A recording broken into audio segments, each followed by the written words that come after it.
Você conhece Pedro de Godoy Bueno? Esse moço aí é o bilionário mais jovem do Brasil. Ele herdou a participação acionária da Amil depois da morte do pai em 2017. O Pedro tem 29 anos e 2,9 bilhões de reais. Quando vai comprar um pão ou um litro de leite, o Pedro paga o mesmo imposto que você, eu e qualquer outra pessoa, não importa quanto ela ganhe. O imposto sobre o consumo é um dos maiores fatores da desigualdade no nosso sistema tributário. Agora está em debate uma reforma desse sistema. Esse vídeo vai explicar o que está em questão em torno da reforma tributária.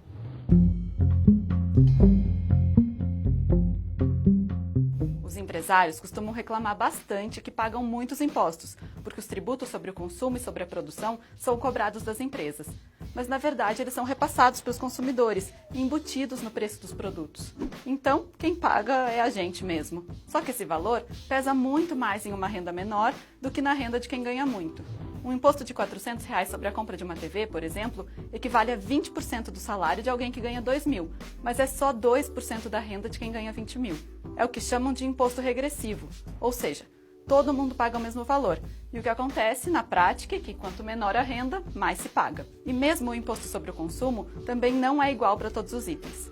O pão tem imposto, o leite, o shampoo, a geladeira, o carro também. Mas o iate e o helicóptero não. E é justamente o imposto sobre o consumo que representa a maior fatia dos impostos arrecadados no Brasil, 51% do total. Mas vamos voltar ao Pedro. Ele é um dos 200 bilionários brasileiros hoje. Assim como o Pedro, José Paulo Lemann, Joseph Safra e todo mundo que vive de lucro das empresas e não do trabalho não paga impostos sobre esses rendimentos no Brasil. Isso porque aqui, os lucros dos sócios de grandes empresas, os chamados dividendos, não são tributados, ao contrário do nosso salário. E uma curiosidade, no mundo todo, só o Brasil e a Estônia isentam dividendos. Mas falando de salário, vamos ao imposto sobre a renda. Funciona assim, ele tem 5 faixas. Quem ganha até R$ 1.903,98 não paga imposto. A partir desse valor, o imposto vai aumentando de acordo com a renda. Começa em 7,5%, passa para 15%, depois 22,5% e chega em 27,5%, que é o que paga quem ganha mais de R$ 4.664,68.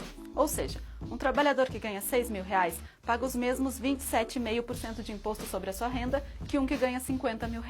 Já o Joseph Safra, o banqueiro mais rico do mundo, que tem uma fortuna de 95 bilhões e ganhou 19 bilhões só no último ano lucrando em cima do dinheiro, sem produzir nenhum alfinete, pagou R$0 de imposto sobre o seu lucro como pessoa física. De novo, na renda, assim como no consumo, rico paga menos imposto que pobre. Quer dizer, o problema não é existirem impostos. Afinal, a saúde pública, a educação, a segurança, os serviços públicos todos, que são super importantes, precisam de dinheiro. O problema é quem paga esses impostos. Proporcionalmente, no Brasil, quem paga são os pobres. E não é pequena a diferença. O topo da pirâmide gasta 21% da sua renda com impostos. Os mais pobres pagam 32%. Já pensou na diferença entre o que sobra da renda de cada um e o que dá para fazer com isso? Um imposto que também gera bastante debate é o sobre a herança. Tipo a do Pedro, que ficou rico de um dia para o outro. Enquanto todo mundo tem que trabalhar muito para conseguir comprar a casa própria e ter uma vida um pouco melhor, alguns poucos ficam muito ricos porque têm a sorte de nascer em uma família muito rica. Será que isso é justo? Países considerados desenvolvidos cobram bem mais imposto sobre a herança que a gente. Na França, esse imposto é de 60%. No Japão, de 55%. Até nos Estados Unidos e na Inglaterra, onde é muito forte a ideia de que o Estado não deve interferir muito na economia e na vida das pessoas, ele chega a 40%. Mas no Brasil, o imposto sobre a herança é de 8%. Outro problema é que os impostos no Brasil são muito confusos. É um sistema de diversas tributações diferentes em níveis municipal, estadual e federal. Quem quer abrir uma pequena empresa, por exemplo, tem muita dificuldade para entender e lidar com tantos tributos diferentes.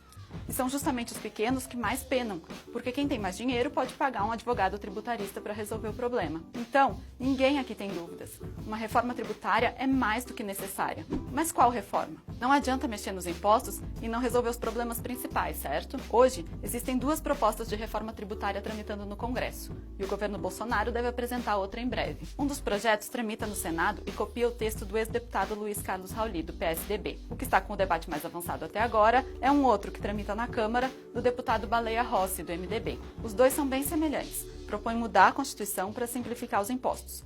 Mexem na burocracia, o que é importante, mas não na estrutura, o que os torna insuficientes. Embora o texto da proposta do governo ainda não esteja pronto e não tenha sido divulgado, sabe-se que ele deve incluir a criação de um novo imposto, o IVA, Imposto sobre Valor Agregado, que substituiria o IPI, a COFINS e a CID Combustíveis. Tá vendo? É um monte de imposto que a gente mal sabe que paga. A proposta também deve vir com a redução daquela alíquota máxima do imposto de renda, de 27,5% para 25%.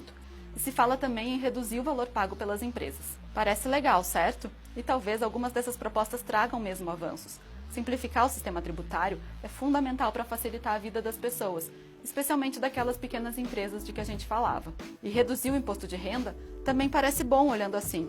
Mas será que essas coisas são suficientes? Como a gente viu antes, um dos principais problemas no Brasil é que o imposto é regressivo. Quem ganha menos, paga mais. E isso não muda com essas propostas. Repara que elas não falam nada sobre o imposto sobre o consumo, que é aquele que a gente mostrou aqui como o mais desigual. E a proposta do governo deve diminuir o percentual de imposto de renda pago por quem ganha mais, mas não mexe nas faixas do imposto de renda. Quem ganha menos continua pagando a mesma coisa, e quem ganha 5 mil continua pagando o mesmo percentual de quem ganha 20, 30, 50 mil. Ou seja, apesar de alguns avanços, a estrutura do sistema permanece a mesma. De olho nisso, deputados de oposição ao governo apresentaram uma outra proposta, que defende bem o oposto: mudar a lógica do sistema. Para isso, eles propõem tributar os mais ricos, com mais impostos sobre a renda e o patrimônio, e diminuir o imposto sobre os mais pobres, que são aqueles sobre o consumo e a produção. Uma das ideias do projeto apresentado por PT, PSB, PDT, PSOL, PCdoB e Rede é taxar grandes fortunas, o que não é feito hoje no Brasil. Calma, isso muito provavelmente não tem a ver com você.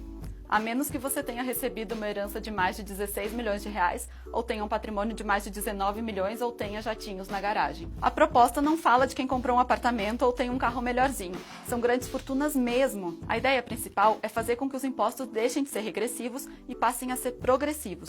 Ou seja, aumenta a porcentagem da cobrança conforme aumenta a renda. Uma das medidas seria extinguir os impostos sobre o consumo e criar outros impostos mais simples. Nessa proposta, alimentos da cesta básica, medicamentos essenciais, transporte público coletivo, saneamento básico, entre outros itens, não seriam tributados. No campo, terras muito grandes e improdutivas pagariam bem mais, e terras pequenas e produtivas, bem menos. E aqueles itens bem básicos do orçamento, como helicópteros, lanchas, aviões, veleiros, passariam, claro, a ser tributados, o que poderia aumentar a arrecadação do país em 4,7 bilhões de reais por ano. O projeto cria ainda um imposto sobre grandes heranças e taxa aos dividendos, aquele dinheiro que os acionistas ganham pelo lucro de grandes empresas.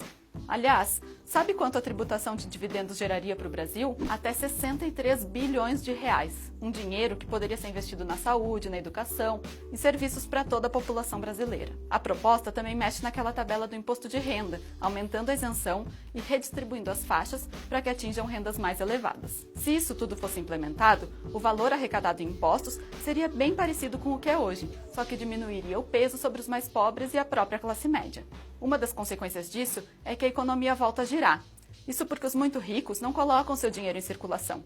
Deixam lá parado, rendendo. O problema é que, embora sejam poucos, os muito ricos são muito poderosos e exercem influência sobre o Congresso. Por isso, alguns dos pontos mais difíceis de serem colocados em pauta são os que mexem mais diretamente no bolso deles. Taxação sobre herança, sobre grandes fortunas e sobre dividendos. Saber o que está em jogo é o primeiro passo para começar a mudar o sistema.